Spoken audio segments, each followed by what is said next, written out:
एक जंगल में एक चीड़ा रहता था। वह उस पेड़ में अकेला ही रहता था। अनाथ होने के कारण उसका कोई भी नहीं था और वह अकेला जंगल में घूमता, अपने लिए खाना इकट्ठा करता और अपने पेड़ पर आकर बैठ जाता। एक दिन चीड़ा पेड़ में अपने घोंसले में बैठकर आम खा रहा था। अचानक उसकी नज़र सामने पड़ती है। एक चिड़िया के पीछे एक बाज उसका शिकार करने के लिए उसका पीछा करता है। चीड़ा उसे देखता है। छोटा होने की वजह से वह बाज का कुछ तो नहीं कर सकता। वह पेड़ से एक कांटेदार झाड़ी अपनी चोंच से पकड़ लेता है और बाज के जाकर हमला करने लग जाता है। बाज चिड़िया को छोड़कर चीड़े के पीछे उसको मारने के लिए उसकी तरफ होता है तो चीड़ा तुरंत उस झाड़ियों से उसके सिर के ऊपर वार करता है। इतने में वहां पर चीड़े की मदद के लिए कौवे आ जाते हैं जो मिलकर बाज को भगाते हैं। बाज वहां से भाग जाता है। अरे चीड़ा, तुमने बहुत अच्छा किया इन सबको मारकर।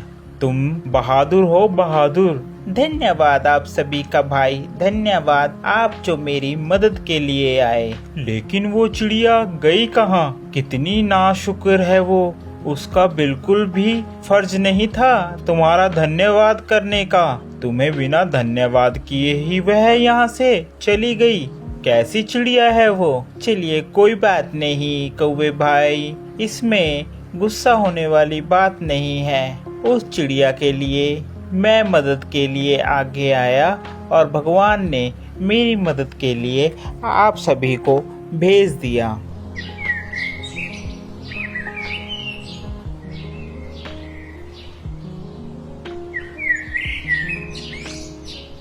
एक दिन चिड़िया अपने घोंसले में बैठा था। वह चिड़िया दूसरे दिन चीड़े के पास आई। आपका बहुत बहुत शुक्रिया, आपने कल मेरी जान बचाई।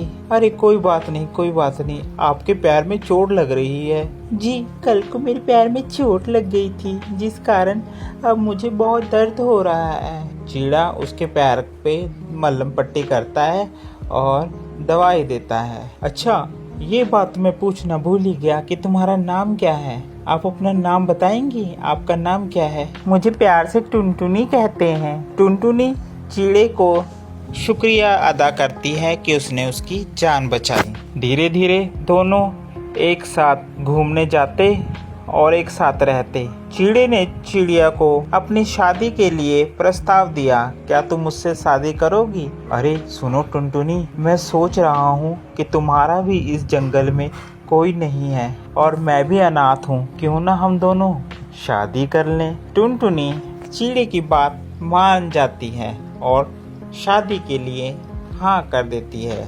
दोनों एक अच्छा सा घोंसला बनाकर वहाँ पर रहते हैं। ऐसे ही थोड़ा समय बीतता चला जाता है। एक दिन धीरे धीरे टुनटुनी का स्वभाव बदलता जाता है। सुनिए जी, मैं आपसे बहुत प्यार करती हूँ लेकिन आप मुझे बिल्कुल भी प्यार नहीं करते हैं। अरे नहीं टुनटुनी, मैं तुम्हें बहुत प्यार करता हूँ, सच में। तुम कहो तो तुम्हारे लिए मैं जान हाजिर कर दूं। नहीं नहीं, मुझे आपकी जान नहीं चाहिए। आप तो झूठे हो, झूठे। आप मुझसे प्यार नहीं करते हो। अरे सच में टुनटुनी, कहो तो सही, मुझे तुम्हें अपने प्यार साबित करने के लिए क्या करना होगा? अच्छा ऐसी बात है तो वो सामने जो पहाड़ दिख रहे हैं ना? हाँ दिख रहे हैं टुनटुनी। उस पर कल को दोनों में से जो भी जल्दी जाएगा वह सबसे ज्यादा प्यार करेगा। अगर मैं पहुंची तो मैं प्यार करूंगी, अगर आप पहुंचे तो आप प्यार करोगे। ठीक है टुनटुनी, मुझे तुम्हारी शर्त मंजूर है। टुनटुनी उस दिन गुस्से में घर छोड़कर अपनी सहेली के पास चली जाती है और चीड़ा उसी रात शाम को वह निकल लेता है पहाड़ों पर। वह दिन ढलते ही वहां पर पहुंच जाता है। अब पहाड़ों में ठंड ज्यादा हो रही थी जिस कारण वहां का वातावरण ठंडा हो गया और चिड़े को सारी रात ठंड में काटनी पड़ी, जिस कारण वह बेहोश होकर नीचे पहाड़ों पर गिर गया और मर गया। दूसरे दिन टुनटुनी चिड़िया उड़ते हुए उस पहाड़ पर आती है।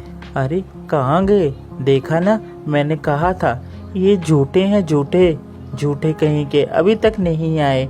मुझे इतनी देर हो गई इंतजार करते करते। इतने में वहाँ पर एक कौवा आता है। अरे टुनटुनी, अब तुम जिसका इंतजार कर रही हो अब वह कभी नहीं आएगा। हाँ मुझे पता है, वो झूठा है तभी तो नहीं आएगा। नहीं टुनटुनी, वो अब जिंदगी में कभी भी नहीं आएगा। टुनटुनी पूछती है क्या बात हो गई? अरे क्या बात है, जल्दी बताओ मुझे, क्या कहना चाह रहे हो? कौवा उसे लेकर नीचे पहाड़ों पर ले जाता है, जहाँ पर चिड़ा पड़ा होता है। वह आखिरी समय में भी आंख खोलकर लेटा होता है कि चिड़िया को देख सके। ये सब देखकर टुनटुनी रोने लग जाती है और अपनी गलती पर पछतावा करती है। आपको हमारी ये स्टोरी कैसी लगी ज़रूर बताएं। साथ ही ऐसी और मज़ेदार स्टोरी देखने के लिए हमारे चैनल को सब्सक्राइब करना बिल्कुल ना भूलें। Thank you for watching.